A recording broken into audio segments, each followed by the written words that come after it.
Minnesota basketball fans, welcome back to the Living in Loserville podcast, Minnesota Gophers edition.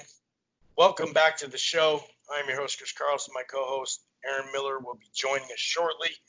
And we're here to discuss, no, not the Vikes. We've been on the Vikes for quite some time. We did talk about this show quite some time ago. And we're breaking down some of the 90s Gophers basketball, some of the heyday, but really we're going to focus, we're going to set you up all the way to that 96-97 run to the Final Four, the season that never happened, of course, as we know it now. Courtney James and Bobby Jackson on that squad. I'm not going to say anything more, actually. I don't want to get in trouble here. But no, we are definitely, we've been doing these Vikes 80s, 90s, 2000s, 2010s and all that. We've been going through all this old school stuff. So we figure why not give it a little Gopher stuff.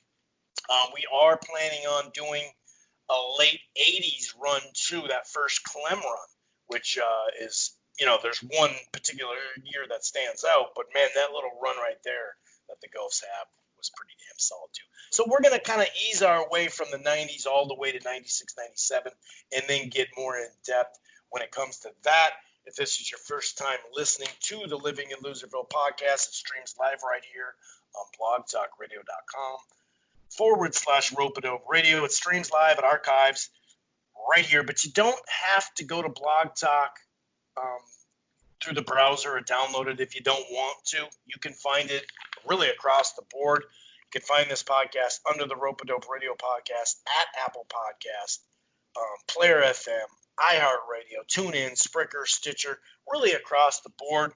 We're also part of the Grueling Truth Sports Podcast Network, which can be found across the board, including Spotify. You can use your Siri or Alexa through Spotify or TuneIn to find the platforms. While you're at it, why don't you head on over to thegruelingtruth.com. That's thegruelingtruth.com. It's football, it's basketball, it's baseball, it's boxing, it's everything in between. They got a great sponsor over there, betnow.eu, with the promo code TGT. And one more thing before we get into the season that the NCAA says never happened. I got something for you. I'm actually a customer myself. It's called AT&T TV Now. It's live streaming cable, okay? They have the 7-day free trial. Once you sign up, the plans start as low as $55 a month. There's no annual contract. You can stream it anywhere. We have the cloud DVR as well. It's called AT&T TV Now. Like I said, live streaming cable. However, if you're by an airport or just in an area in your state where you just have really poor internet, they do have AT&T TV, which is a normal cable platform. It's a growing platform. It's not available everywhere. It is here in Minneapolis, Minnesota, parts of New York, parts of Florida, parts of Texas, parts of California, all the way up to the Northwest in Seattle, other places like St. Louis in the Midwest. Basically, just Google it, put your area code in there, see if you got it. Otherwise, AT&T TV Now, like I said, live streaming cable. Okay, so once again, we've reiterated this a couple times, but it's worth it. We just want to say we appreciate all the listenership through this time when there's been no live sports. The NHL, the NBA, boxing, UFC, stuff's coming back. Golf is coming back. There's a lot of stuff coming back, but through this time, also, of course, our appreciation just in general for listening to the show, but during this time too, all these rewind shows we've been doing, we really appreciate it. And also for all the essential workers out there, whether it's a hospital or a grocery store, wherever you've been, our thoughts are out there for you. Now we're starting to open up a little bit. I actually returned to work at a part-time basis. So there is, some good news here. Obviously, Minneapolis, we've had a lot of stuff go on in the city. Hopefully we can make some change. We've already made a minor bit of change, but hopefully it can keep going. So, like I said, we just appreciate everything. But we're going to focus in on this Minnesota Gopher squad. It's called the Living in Loserville podcast throughout the year. We do Vikings with a little bit of Gophers football on the back end of the Vikings. Then we switch once once February's done, and the Vikings, win the Super Bowl, knock on wood, then we switch. Usually it's mid-January. Who are we fooling? Then we switch to Timberwolves and Gophers ball. And that's what we were doing before this pandemic hit. So we figure we'll just stick with the old school theme. I'm gonna go ahead and bring in my co-host Aaron, see how he's doing. What's going on, man? How the heck are you, dude? I'm good, man. June's here, so that's good. So we're kind of leading up to summer, I guess. Spring, sort of, but now we're in summer, and that's good. And, a lot going on this week, like you said. Glad that everybody decides to take a listen. A lot going on here this week, but it's sort of mellowing out now. We hope that continues, and we just continue to hope and make some progress with the city and all the stuff that's going on in the city and around the nation. So I just want to thank everybody out there that's, trying to make a difference. Let's hope that it actually is effective. And, we've been doing the rewind shows. Those have been good, especially like the Vikings thing. We'll throw that out. Happy birthday to Zim today. I don't know how old he is, but another birthday going by. He's 64. He's 64. So, yeah, he's in his prime. Yeah, he's probably still on the ranch. But, yeah, a season that never happened, man. Let's get after it.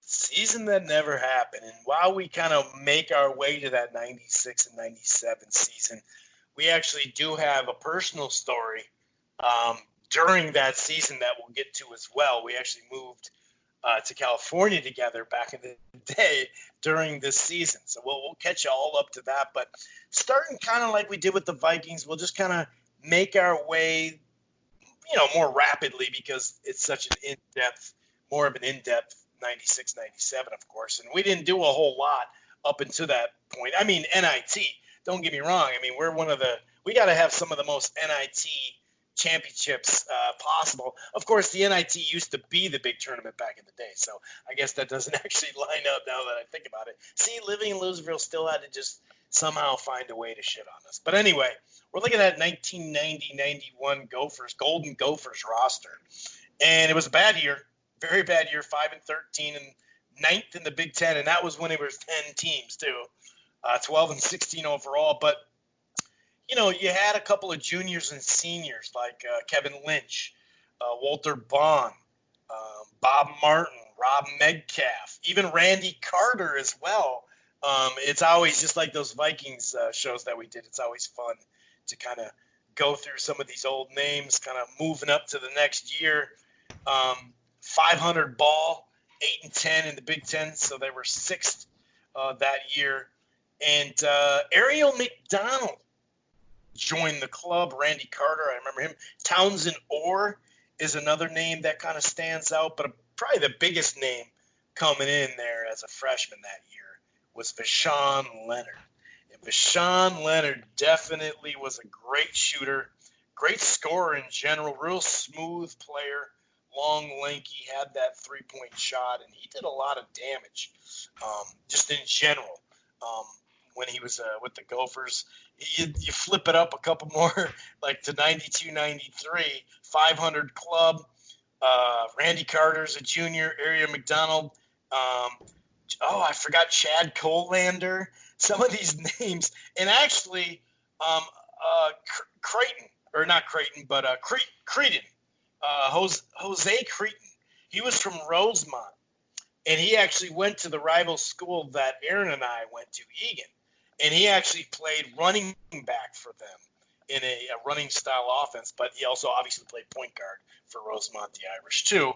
But this is his freshman year. He never really did, a whole lot per se, but just seeing that name brings me back to to that high school football game. He was a pretty damn good running back, if I remember correctly. In that year, they cut down the nets. 5 straight wins with the NIT. They beat Providence in Georgetown in Madison Square Garden. And those are, Big East teams, Atlantic 10 teams at that time. So, I mean, that's something. God, if you look at these names, Florida, Oklahoma, Georgetown, it sounds great. If it was like sometime in the 70s and the NIT was the real tournament, then it'd sound really great. But, of course, that was not the case. Look at like 93, 94, 22-13. 10-8 in the fourth, or in the fourth. We were 4th in the Big Ten, and that was a year that they actually got to the second round, lost to Louisville in a competitive game. I remember that Southern Illinois squad was pretty good, but just kind of getting near the year that we're really going to dig into. Some of these names, like I said, Ariel McDonald, and once you get in there, Jason Walton, I forgot about him. But you started to see some Trevor Winter. John Thompson was a freshman. Both those guys were freshmen. So you started to see, even though Leonard wasn't a part of the big run, as a junior that year I'm talking about, David Grimm is another one.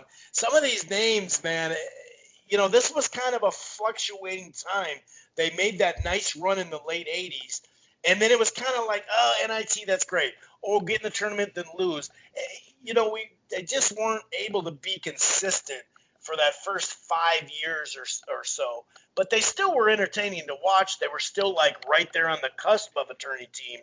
But they just couldn't quite put it all together until that one year. That was the when I had moved here. These were the first Gopher squads I remember following. We were in high school at the time, and we were up against the Fab Five over at Michigan. I remember we had a player that would have been maybe part of the Fab Five, Vashawn Leonard. I think he got beat out. There was some story about how he got recruited at Michigan and they took someone else or something. I don't remember exactly how that story went, but he was the first kind of Gopher superstar, and he could shoot. He was good. We watched a lot of games in your basement, watching Vashawn Leonard and those guys on that squad. So that was fun to see again. Those names like you brought up were Hosea Crittenden. Yeah, you're at Rosemont, running back guy. And he kind of, the Gophers, he sort of became like a Rudy type of guy where he'd get in at the end of games, finish games off.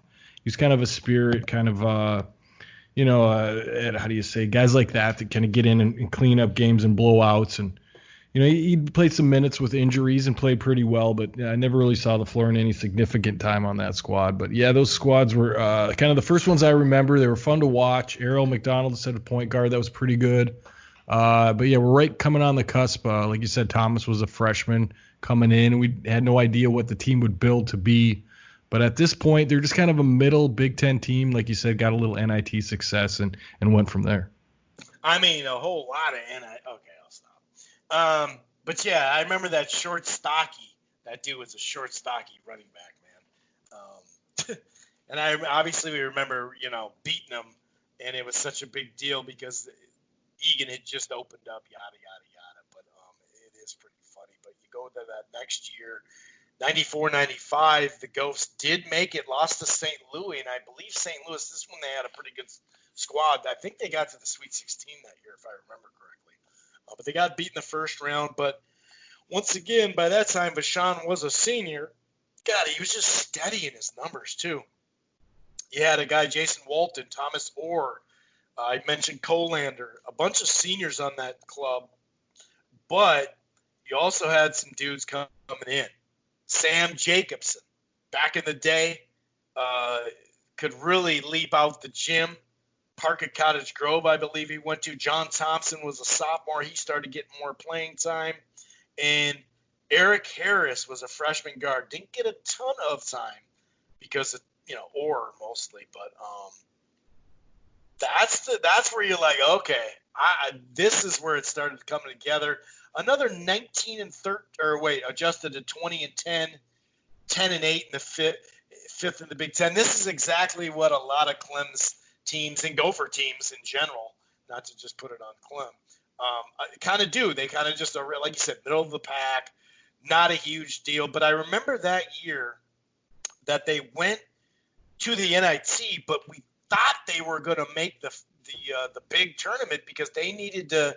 They thought, okay, this is before the conference final kicked in too, and so for the Big Ten, and at Illinois, Sam Jacobson hit a shot on the road, 67-66. They won their last three, and we thought, yep, they're going to get in. They're going to get into the tournament, and they're a little hot this last chunk, maybe 10 games. I think they were 7-3. It was like, yeah, they're going to get in, and then nope, they didn't get in, unfortunately. Funny thing enough, though, they took on St. Louis, the team that they had gotten beat in the big tournament, and beat them, and then went down to Tulane, which is kind of funky. That's kind of funny. And so that was NIT action. But like I said, when you see that roster, I felt pretty damn good that year. You brought in who it says junior Bobby Jackson because he was from JUCO. You brought in a freshman Courtney James, brought in a freshman Quincy Lewis. Charles Thompson was another guy. I mean, when you start to look at that roster there, those are some names that I kind of – they needed to glue together, Aaron, but I kind of felt like they were a better team than making it to the NIT. And obviously the next year it turned in. But when you look at that 95, 96 roster, it was jam-packed with talent all of a sudden. It was, but we weren't really aware of it yet. Sam Jacobson, Bobby Jackson, John Thomas, Quincy Lewis had come in, like you said, Courtney James, Eric Harris had showed up as a point guard. You had Miles Tarver, who would go on and be a significant part of the team later. And Trevor Winter was in there as well. So you had a lot of guys on that squad that ended up playing in the NBA eventually. And, yeah, you're right. I think you hit the nail on the head with it. Sort of a glue season, making everything come together. And it all kind of ended in a way with the selection show. And, you know, the Cameron, Minnesota didn't make the tournament. Heads fell down. And I think it really lit the fire for the year after. Yeah, that's exactly what it did, dude. Because I remember I was over at a guy that we went to high school with, Ryan Fritz, and we were at his house. I remember watching that and hitting the buzzers like Sam hit it. Oh, shit, yeah, we're going to the tournament.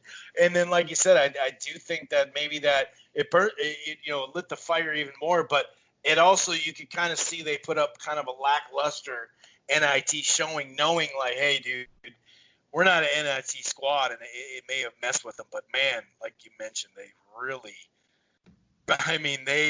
really popped off that next year. Bobby Jackson, 15 points. Sam Jacobson, almost 14 points. Eric Harris really started coming along, almost 4 assists and 11 points. John Thompson was not a walking double-double because it is college, but he was damn good. You put John Thompson and Courtney James down low. That was a lot of funk down low, and then you had instant offense, Quincy Lewis off the bench. Like you mentioned, Miles Tarver did come off the bench. Rush Archambault came off the bench as well. I almost forgot about that guy, too. He actually had a bigger role down the line.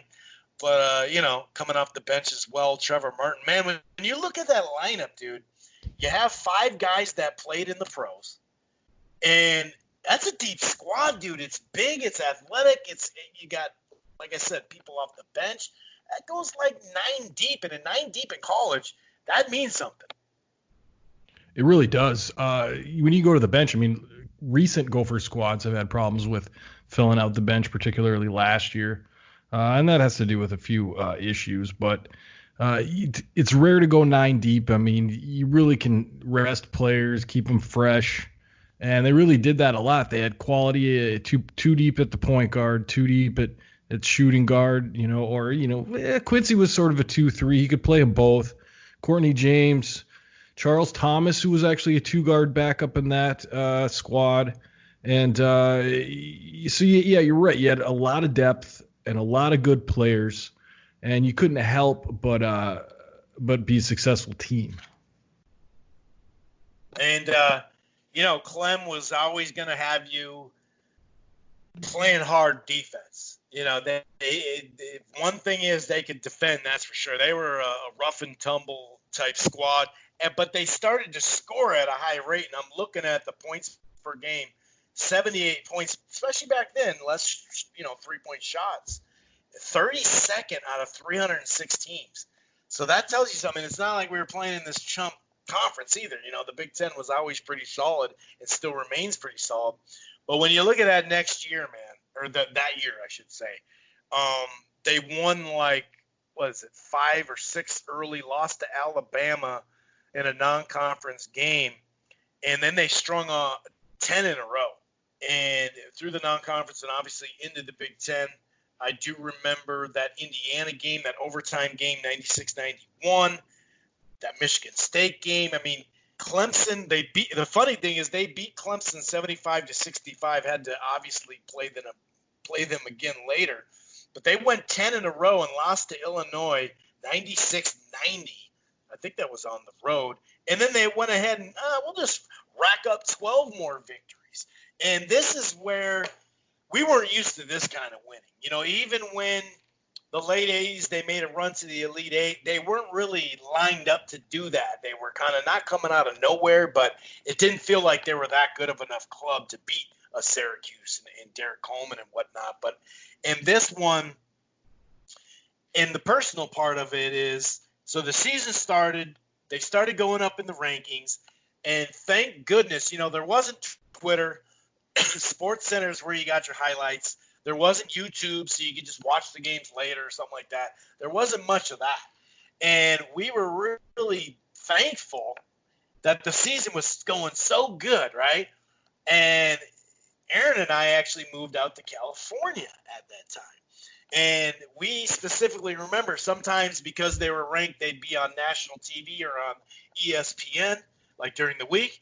But no matter what, since they were ranked so high, they would give you, how it goes, the bigger ranked games and all that, they're going to break down the game on ESPN.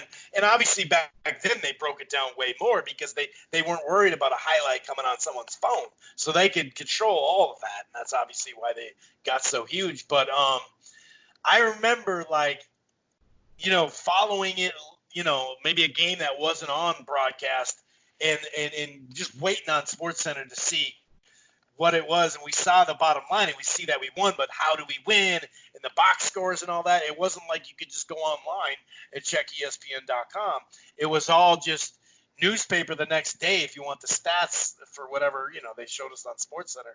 But I remember a few times sitting there waiting until about 10 o'clock, waiting for that I guess it'd be 8 o'clock there, but waiting for that SportsCenter to come on so we could see I think they got all the way up to second ranked that year.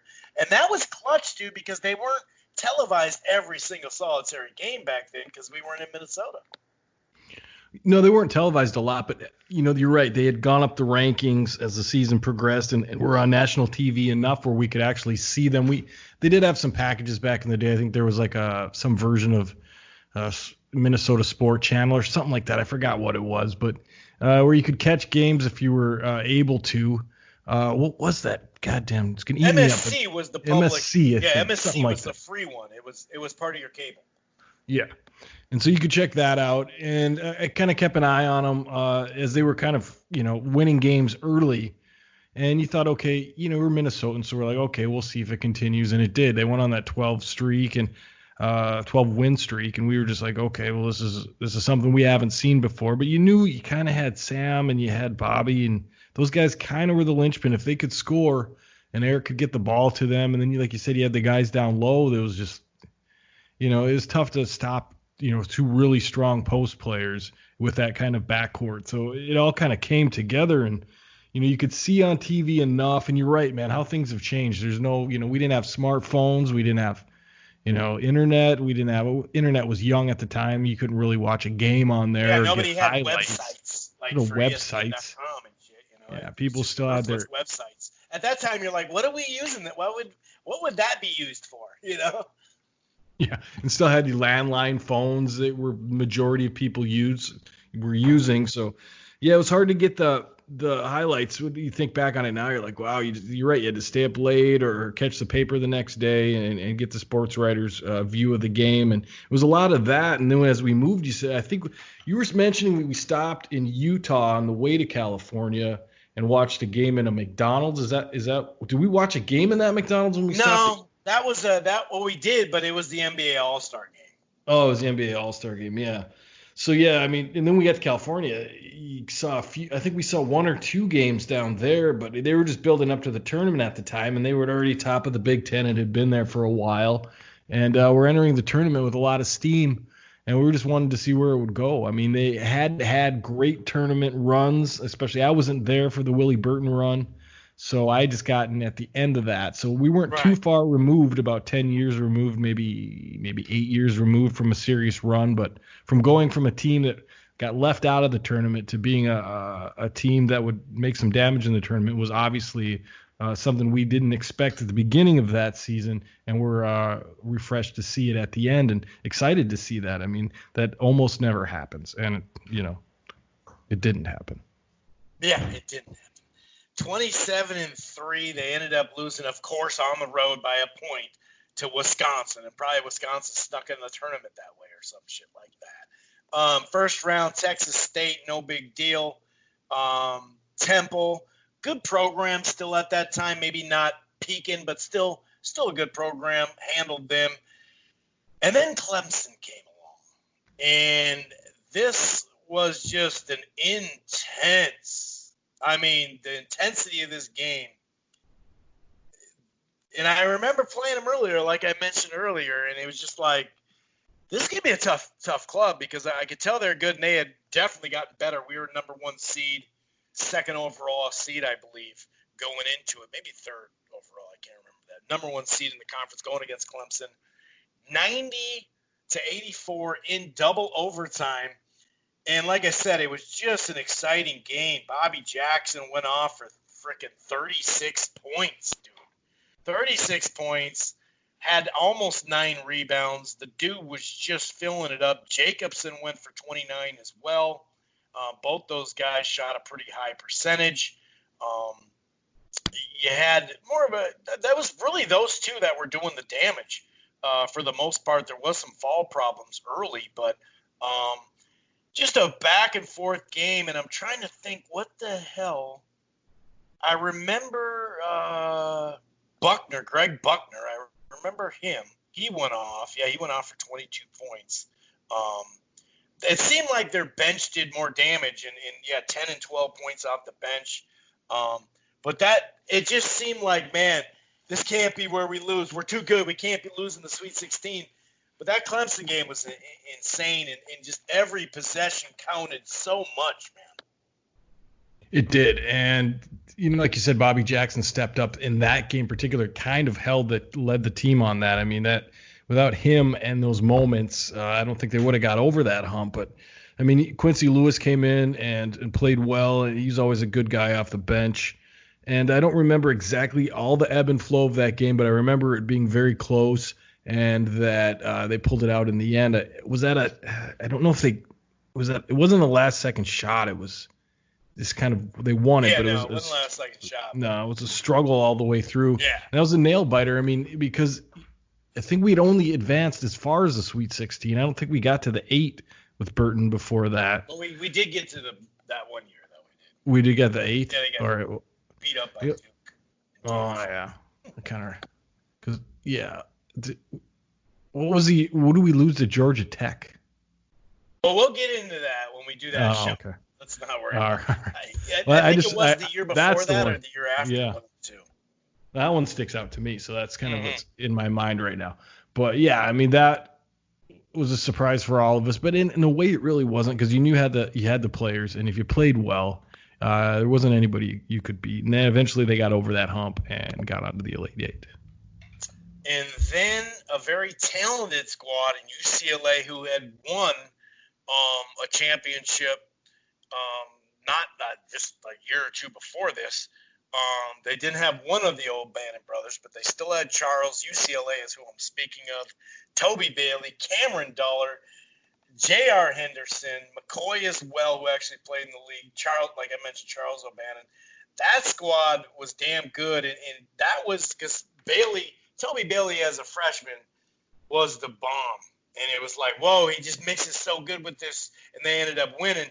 But that game, we actually, a couple of months ago, feels like almost a year ago now, Aaron, but we actually sat there and kind of chitter-chatter back and forth and watched a good chunk of that game. And, Thomas and James just rebounding the shit out of, just a beast down low. Cameron Dollar, though, dude, that dude, I wasn't feeling overly confident because of the layers of depth they had on that squad.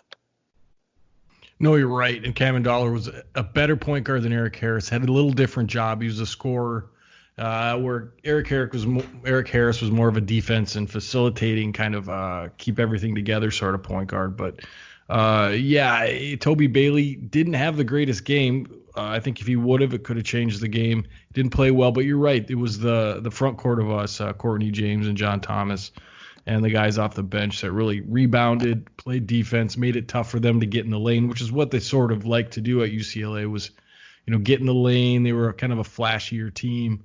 But the grit of the Gophers kind of won that one for them. Rebounding, defense, all the things that were kind of Clem's signature led to that victory.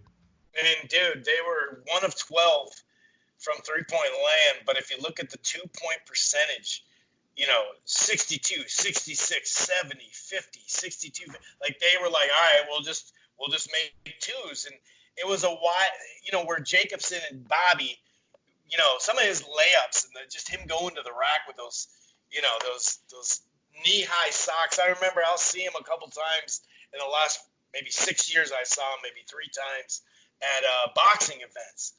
And I'll just sneak by him and be like, hey, you got the socks on down there? Because he'll have, like, jeans on, and he always laughs and shit like that. But, dude, the things he could do in the air with the layup and taking the contact, it was crazy. And just the all-purpose guy, he actually carried that in. Not Mr. Triple-Double, but damn close. I mean, this guy would put up a lot of different stats for Sacramento and some other teams, too. But it was more of a spread on this one. 18 points. From Bobby, Jacobson, him and Jacobson didn't have to do the whole load. 14 on Jacobson. James had 12. John Thompson had 7 and 7.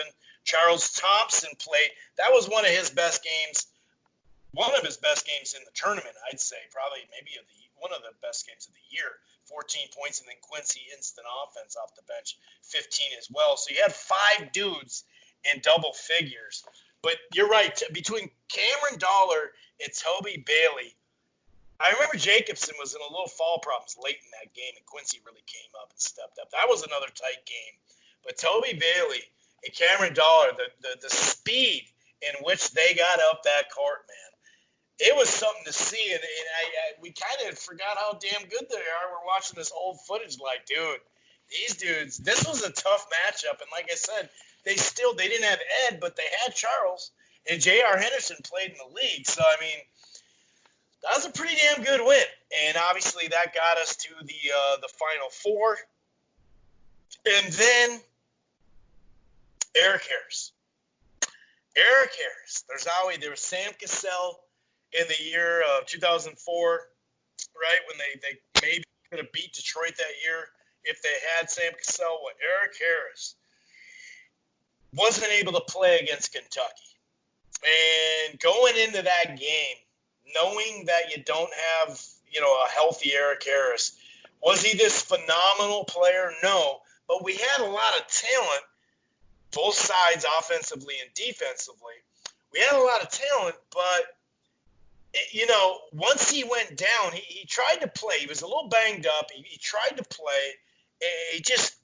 When he was out there, you could see it just wasn't him. It was just like, nah, dude, it's not happening. He had a bunch of turnovers. Bobby Jackson was trying to do a little too much. They were really focusing in on him. He had 6 turnovers. Courtney James had 4 turnovers. John Thompson had 4 turnovers. Lewis, even him off the bench. Charles Thompson had turnovers. So that, a lot of fouls too. That kind of showed you, without Harris, it was, I'm not going to say, we win the national championship, but it really hurt us, dude. And that's one of those things where you look back and knock on wood and all this living in Loserville stuff. But without Harris, it just, I don't know, man. You could tell we just weren't that cohesive unit on offense that we had been. We spread the ball. One guy could go off or 5 dudes would go off. So that really hurt not having Eric Harris, man. At least a healthy one. Yeah, when you have a guy all season, especially a point guard who's doing what point guards do, and then you, at a pivotal moment like a game in the Final Four, you lose him and throw the whole team off balance. I mean, I thought a lot of that had to do with probably some nerves in there, first Final Four. And then you lose a piece. He wasn't the greatest scorer, but he definitely was the glue guy. He definitely facilitated the ball.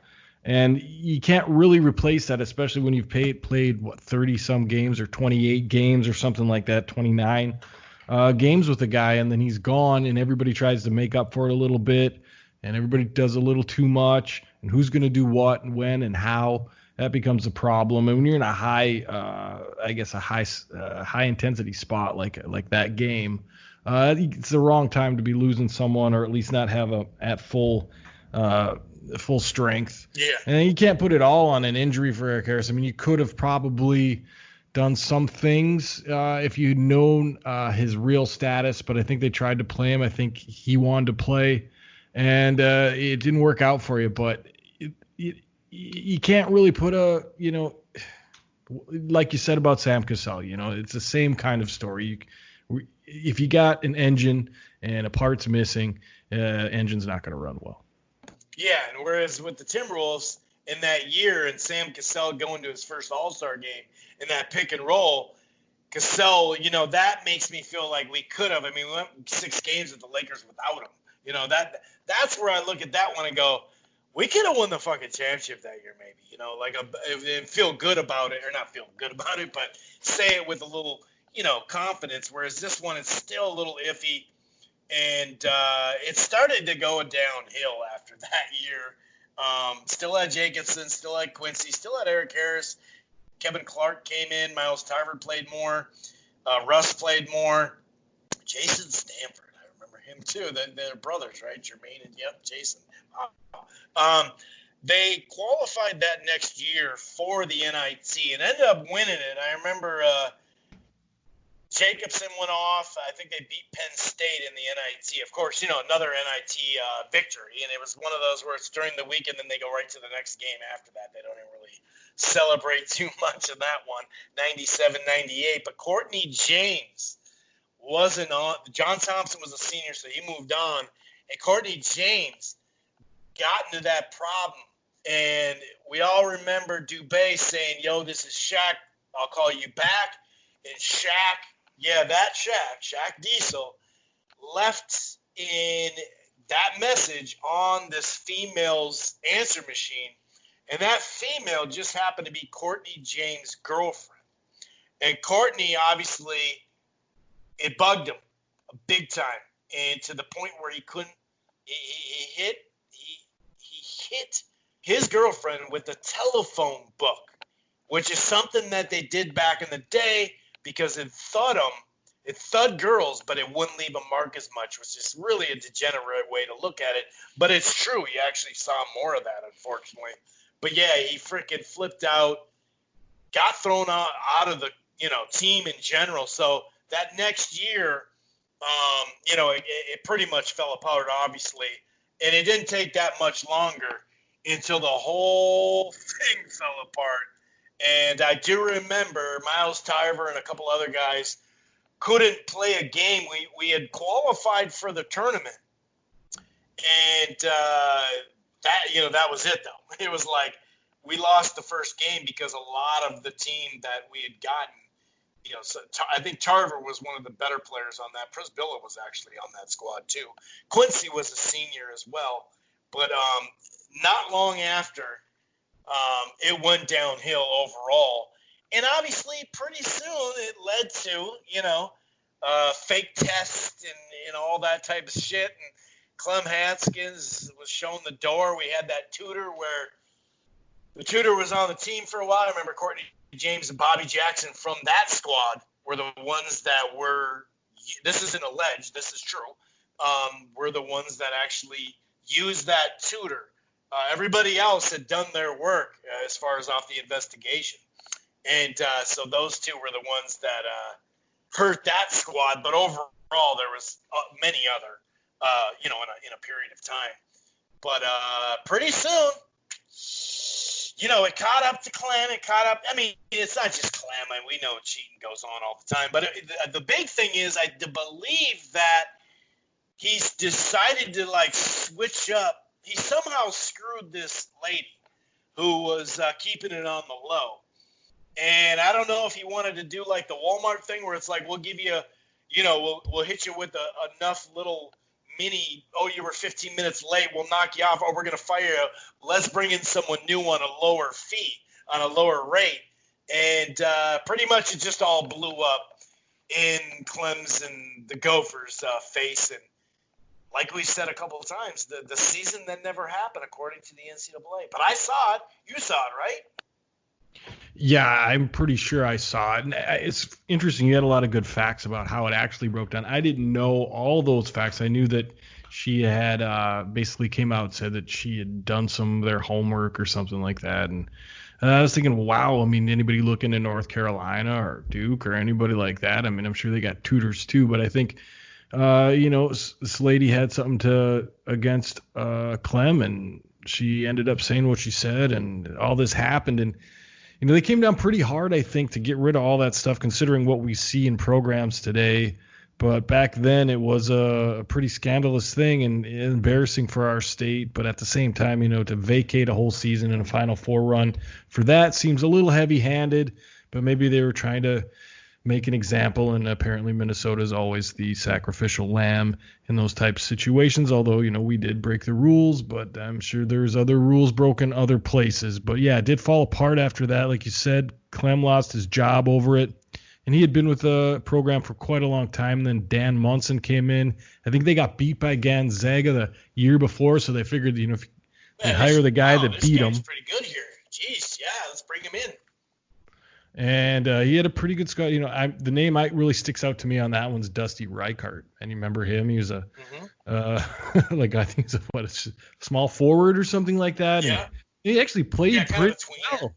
Yeah, he developed. He definitely developed pretty well. Mm-hmm. But then you had John Blair Bickerstaff and those guys. This is for the 2000 season, and so you start to move into that next group of Gophers under Munson, and Munson's years were just kind of blah. I mean, you didn't get tournament. You didn't get in the NIT. I think maybe you did one season, but it just didn't pan out to be as successful as Clem was at the end there or anything like that. So, yeah, just the Munson years, we just kind of all sort of the same season. I mean, looking at the 99-2000 season, they went 12-16, 4-12 in the Big Ten. It was a lot of that with Dan Munson.